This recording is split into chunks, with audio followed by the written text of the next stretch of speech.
Hola estudiantes, hoy vamos a repasar los pronombres de objeto indirecto. Indirect object pronouns are required in Spanish when we have an indirect object in our sentence.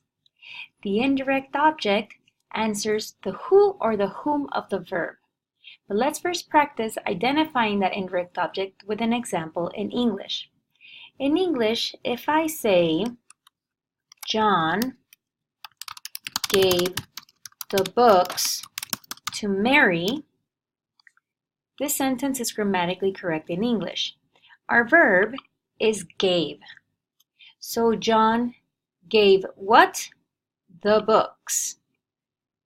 To who or whom? To Mary. That means Mary is our indirect object. In Spanish, our instinct would be to write it in the following way. John dio los libros a Mary. But because we have an indirect object,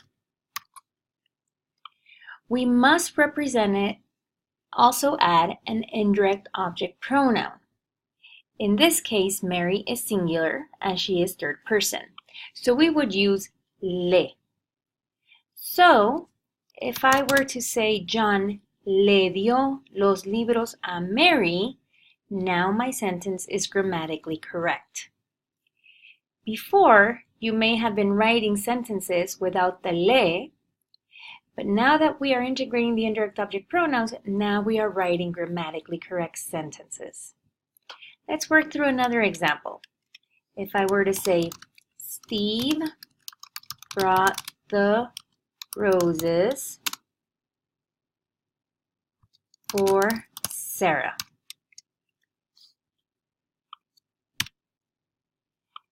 So then I can say, Steve trajo las rosas a Sara.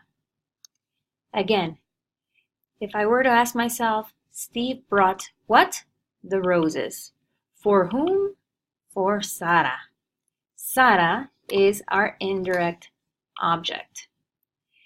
So, in the sentence here, Sara still being our indirect object, we would need to represent it with an indirect object pronoun.